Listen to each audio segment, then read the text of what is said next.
अस्सलामुअलैकुम।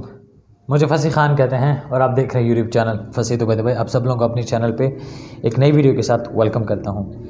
सबसे पहले मैं ये बता दूं कि आज की वीडियो स्पॉन्सर्ड वीडियो है। मैं आप लोगों के साथ एक प्लान डिस्कस करूंगा कि आप बाहर कैसे मूव कर सकते हैं बड़े कंट्रीज़ में, और पाकिस्तान में रहते हुए आप कौन सी जॉब कर सकते हैं। Because this is sponsored video. तो EFU जिंदाबाद EFU, और मैं उसका बताता हूँ अभी आपको क्या आगे क्या है और EFU के साथ कैसे रिलेशनशिप है। क्योंकि मुझे ट्रैवल इंश्योरेंसेस करनी होती हैं तो आदम जी या EFU या स्टेट लाइफ, ये इनका ट्रैवल इंश्योरेंस का प्लान रहता है जब आप टर्की की फ़ाइल्स बनाते हो या डिफरेंट कंट्री की फ़ाइल्स बनाते हो। तो पहले मैं भी इनको लेके बड़ा नेगेटिव था। मैं अभी भी इतना कोई पॉजिटिव नहीं हूँ, ठीक है, कि मतलब इंश्योरेंसेस लेने चाहिए या नहीं लेने चाहिए। That is something else.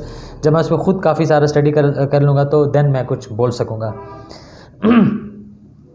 जो मैं बात करना चाह रहा हूँ वो क्या है, वो आप गौर से सुनें। वो ये कि अगर आपका प्लान है कि आप पाकिस्तान से बाहर जाएँ, टर्की जाएँ या किसी भी ऐसे कंट्री जहाँ पे आपकी फ़ाइल बनती है वीज़ा पेस्ट होने के लिए, वीज़ा स्टिकर लगने के लिए, ठीक है। मैं आज एक पासपोर्ट भी रखा हूँ, ये मतलब यहाँ पे या यहाँ पे आपका पासपोर्ट पे वीज़ा स्टैम्प होता है, पेस्ट होता है, ठीक है। उस वीज़ा के लिए फ़ाइल बनती है। अब फ़ाइल क्या चीज़ है मैं आज आपको वो एक्सप्लेन करूँगा। फ़ाइल ये बनती है कि या तो आप बिजनेसमैन हैं, मतलब आपके पास ये लाइसेंस है इस टाइप का, ये FBR है और ये SECP है, तो आप रजिस्टर्ड लाइसेंस होल्डर हैं और रजिस्टर्ड बिजनेस होल्डर हैं, और आपकी इस बैंक, इस लाइसेंस के अगेंस्ट जो बैंक अकाउंट है, बिजनेस अकाउंट, इंडिविजुअल अकाउंट नहीं या पर्सनल अकाउंट नहीं, बिजनेस अकाउंट, उसकी स्टेटमेंट और ये प्रूफ ऑफ इनकम कि आप ये काम करते हैं, यहाँ से आपके पास पैसे आते हैं और वो पैसे बैंक अकाउंट में रिफ्लेक्ट होने चाहिए। या इस टाइप की फ़ाइल बनती है जिसको बिजनेस एंटिटी बोलते हैं या बिजनेसमैन बोलते हैं। दूसरी बनती है एम्प्लॉय की, कि आप XYZ कंपनी में, इस कंपनी में आप सेल्स मैनेजर हैं, सेल्स एग्जेक्टिव हैं, एडमिन हैं, कंप्यूटर ऑपरेटर हैं या कुछ हैं, जो भी हैं। और फिर वो जो आपकी प्रोफाइल में जो डेजिग्नेशन है, उस डेजिग्नेशन में जितनी सैलरी मेंशन्ड है कि आपकी 50,000, 60,000, 70,000, 80,000 पर मंथ है, वो फिर आपका पर्सनल जो सैलरी अकाउंट होता है उसमें रिफ्लेक्ट हर महीना होनी चाहिए कि हर महीना क्रेडिट हो रही है, ठीक है। तो एक इस टाइप की और फिर क्लोजिंग बैलेंस 5-6 लाख का, ये टर्की के लिए बता रहा हूँ क्लोजिंग बैलेंस का। बाकी प्रोसीजर इस तरीके से रहता है।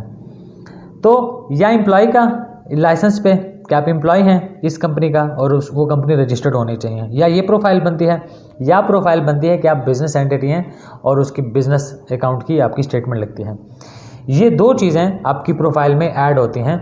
इन दो चीज़ों पे आपका प्रोफाइल बनता है, या आप एम्प्लॉय हैं किसी कंपनी में या बिजनेसमैन है।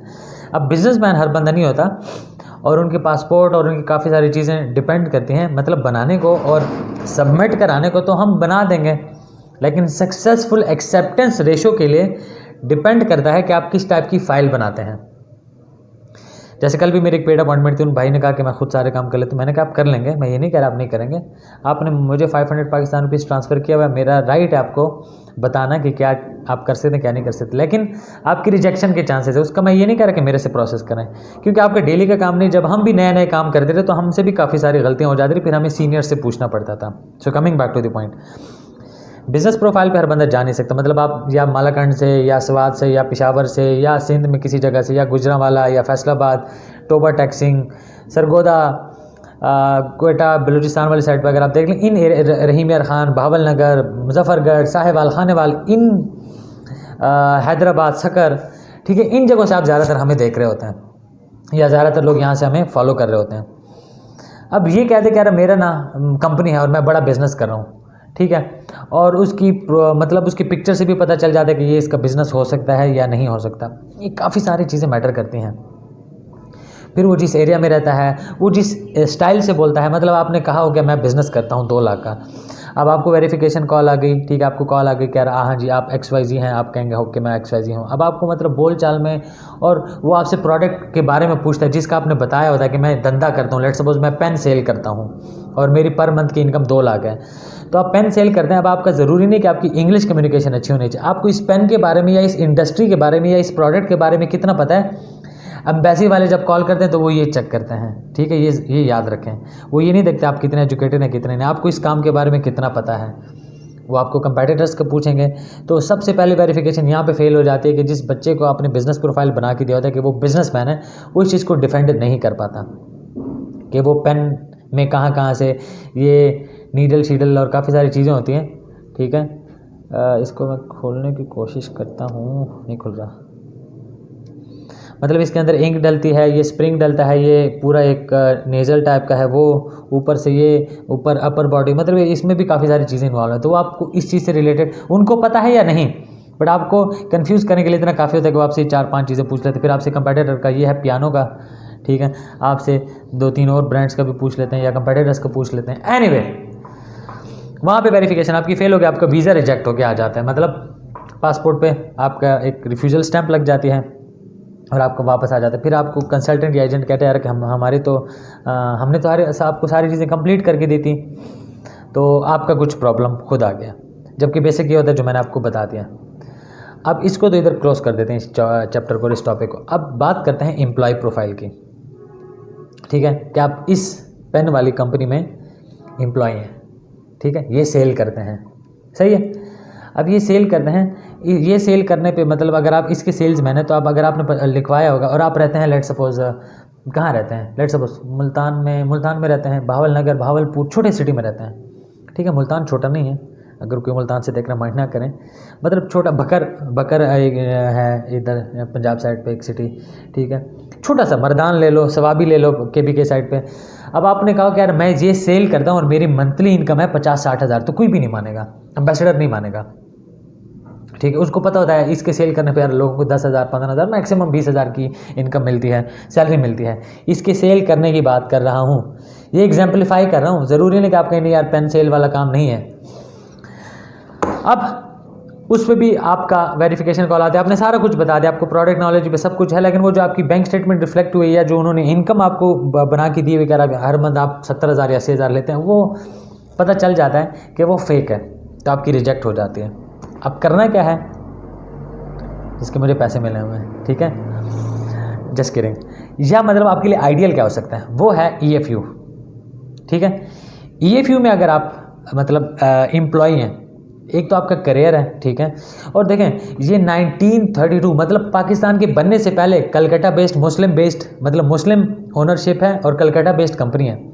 जब पाकिस्तान बना तो पाकिस्तान में है। अब अगर आप लोगों के माइंड में आएगा कह रहा फसी ने पैसे लिए हुए हैं और अभी ये किसी को भी टोपी ड्रामे को घुमाने की, वो मतलब प्रमोट करने की कोशिश करे, तो ऐसा नहीं है। स्कैम इतने साल नहीं चलता, स्कैम महीने के लिए होता है, 2 के लिए होता है, साल के लिए होता है, स्टोरी क्लोज हो जाती है, ठीक है। झूठ के पैर नहीं होते भाई, झूठ लंबे देर के लिए नहीं चल सकता। मतलब अगर 32 से काउंट करो तो इसको मोर देन 80 ईयर्स हो चुके हैं इस कंपनी को, और उसके डिफरेंट प्रोडक्ट्स हैं, ट्रैवल इंश्योरेंस है, हेल्थ इंश्योरेंस है, व्हीकल इंश्योरेंस है, प्रॉपर्टी इंश्योरेंस है, बिजनेस इंश्योरेंस है और लाइफ इंश्योरेंस है, ठीक है। आप इसमें से किसी भी इंडस्ट्री में अगर घुसते हैं और किसी भी प्रोडक्ट में अगर घुसते हैं और अगर लाइफ वाले में घुसते हैं, लाइफ इंश्योरेंस में, ठीक है, जिसमें मोटा मोटा पैसा आता है, तो आपको हर महीने का 70-80,000 पाकिस्तानी रुपीज़ का चेक आया करेगा।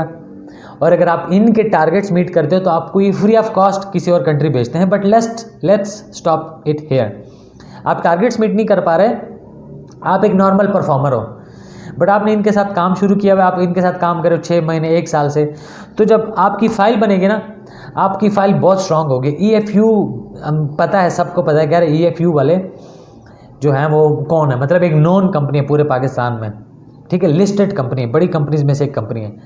फिर अगर वेरिफिकेशन कॉल जाएगी आपके ब्रांच मैनेजर के पास, वो एग्जैक्ट चीज़ बताएगा, हाँ इसकी इतनी इनकम है, इतना कमा लेता है, इतना कर लेता है, और आपकी बैंक स्टेटमेंट भी अच्छी रिफ्लेक्ट हो सकती है, क्योंकि आपके पास ऐसे आपके क्लाइंट्स और आपके कस्टमर्स होते हैं जिनकी मतलब लाखों करोड़ों की सेविंग्स होते हैं। तो अगर आप उनसे कहते हैं यार मुझे थोड़े टाइम के लिए कुछ पैसे दे दे, मैंने क्लोजिंग बैलेंस शो कराने, बाद में आपको दे दूँगा। तो वीडियो बनाने का पर्पज़ क्या था कि अगर आप बाहर मूव करना चाहते हैं, टर्की या किसी भी बड़ी कंट्री में, और यहाँ पे आप तंग हैं, तो इनिशियली आप लाइफ इंश्योरेंस को ज्वाइन करें, ठीक है, इनके प्रोडक्ट्स को स्टडी करें, पहले खुद समझें, खुद स्टडी करें, उसके बाद इसको प्रमोट करें और इसमें आगे जाएं। सो ये एक अच्छा करियर है, इसमें आप जा सकते हैं। या तो आपको पाकिस्तान लेवल पे पैसा रास आ जाएगा और इज़्ज़त रास आ जाएगा और आप कहीं जाओगे भी नहीं। क्यों? इनके नेशनल और इंटरनेशनल टूर्स होते हैं, मीटिंग्स होती हैं, कॉन्फ्रेंसेज होती हैं, जिसमें आप अच्छा खासा मतलब जो आपकी ठरक है बाहर जाने वाली वो पूरी हो सकती है और पैसा अच्छा खासा आप पाकिस्तान में भी कमा सकते हो। मतलब अगर आप अच्छे सेल्स और मार्केटिंग के बंदे हो, आप पाकिस्तान में 1 लाख कमा सकते हो, ठीक है। तो और अगर आप बाहर जाना चाहते हो तो EFU के लेटर हेड पे जब आपका NOC होगा, जब आपका कवर लेटर, जब आपकी वेरिफिकेशन कॉल ब्रांच मैनेजर को जाएगी, तो भी आपके वीज़ा लगने के चांसेस ज़्यादा हो जाते हैं और बढ़ जाते हैं। तो ये कुछ चीज़ थी जिसको आप लोगों के साथ शेयर करना था, और मतलब ये नहीं था कि इसको सिर्फ प्रमोट किया जाए। ऑफ कोर्स प्रोडक्ट के बारे में बात करनी थी, क्योंकि जिस चीज़ का आपने पैसा उठाया होता है उसके बारे में तो बात करनी होती है। मैं खुद भी थोड़ा वेट कर रहा हूँ कि मैं कुछ चीज़ों, क्योंकि मैं काफ़ी सारी इनके प्रोडक्ट्स को स्टडी कर रहा हूँ और काफ़ी सारी इनकी अच्छी प्रोडक्ट्स हैं। जैसे कि मतलब अगर आपकी लाइफ इंश्योर्ड है, ठीक है, तो आप कुछ भी होते हैं, जैसे गाड़ी अगर इंश्योर्ड है, बिज़नेस इंश्योर्ड है, बिज़नेस आप इंश्योर्ड करा सकते हैं, मतलब व्हीकल करा सकते हैं, लाइफ करा सकते हैं, हेल्थ करा सकते हैं, कुछ भी। तो आपका कंसिस्टेंसी रहती है, मतलब अचानक से एक बंदा मर जाता है या उसका लॉस हो जाता है, ठीक है, आप डेली का 50,000 कमा रहे हो, बट अचानक से वो धंधा रुक गया, अब आपका क्योंकि बैकअप नहीं, इंश्योर्ड नहीं है, तो आप उसके बाद वापस ज़ीरो पे आ जाते हो। ये कंसिस्टेंसी बहुत होना ज़रूरी है, और कंसिस्टेंसी के लिए उस चीज़ को इंश्योर्ड करना, कोई भी चीज़ है, life, health, vehicle, business, property, कोई भी, इसका होना मतलब बहुत ज़रूरी है, क्योंकि कुछ भी किसी भी टाइम हो सकता है। अर्थक्वेक आ सकता है, आप मर सकते हैं, मैं मर सकता हूँ, कोई भी मर सकता है, कुछ भी हो सकता है। तो और अगर इसमें आपको फर्दर और कुछ करना, और दूसरी बात, अगर आप इवन इनके साथ चल नहीं पाते, इनकी ट्रेनिंग्स होती हैं 5 डेज़ की। जब आप इनको ज्वाइन करते हैं मार्केट में, आपको ये भेजने लॉन्च करने से पहले आपको 5 डेज़ की ट्रेनिंग देते हैं। वो ट्रेनिंग का मैंने एस्टिमेट लगाया, वो ऑलरेडी 70-80,000 की वो ट्रेनिंग है। ट्रांसपोर्टेशन, अच्छे VIP होटल में स्टे, 5 डेज़ का ट्रेनिंग सेशन, ट्रेनिंग्स पूरे दुनिया में पेड होते हैं, ये लोग आपको फ्री में ट्रेन करते हैं। तो अगर आप इनके साथ नहीं भी चल पाते ना, आपको लाइफ में क्या करना है, आप कौन हो, उसकी पहचान एटलीस्ट हो जाती है फ्री ऑफ कॉस्ट में। तो there is win win situation, there is nothing to lose in this chapter और इन दिस ऑप्शन। तो आई होप आपको काफ़ी समझ आएगी। अगर आप इसमें मेरे से कुछ बात करना चाहते हैं, मोस्ट वेलकम, ठीक है। और अगर आपके पास कुछ सेविंग है, ठीक है, जिसको आप मतलब फाइनेंशियल, अगर आप इनके साथ पार्टनरशिप करना चाह रहे हैं कि आपको फाइनेंस को कवर करें और आपको एडवाइस करें, तो इनसे कंसल्टेंसी ले सकते हैं। उसके लिए अगर आपको कोई मतलब, क्योंकि मेरे पास जो लोग जिनके साथ मेरा कॉन्टैक्ट है, they are known at Pakistan level, ठीक है। वो ऐसे नहीं कि वो किसी सिटी में मतलब छोटे लेवल पे बस जुग्गी में बैठ के काम कर रहे हैं। दे आर मतलब परफॉर्मर्स जो कि जिनका एक्नॉलेजमेंट है इनके प्रोफाइल पे, इनकी वेबसाइट पे, नेशनल लेवल पे इनको एक्नॉलेजमेंट मिलती है। तो उससे भी मैं आप लोगों की कंसल्टेंसी करा सकता हूँ फाइनेंस की, और मैं बीच में नहीं इन्वॉल्व होऊंगा, आपका और EFU का होगा कॉन्टैक्ट और कॉन्ट्रैक्ट। तो अगर अभी तक चैनल सब्सक्राइब नहीं किया तो चैनल सब्सक्राइब करें, बेल आइकन दबा दें, और अगर वीडियो पसंद आई तो ज़रूर लाइक करें। मिलते हैं किसी और टाइम एक और वीडियो के साथ, तब तक अपना बहुत ज़्यादा ख्याल रखें, मुझे दुआ में याद रखें। अल्लाह हाफ़िज़, बाय एंड टेक केयर।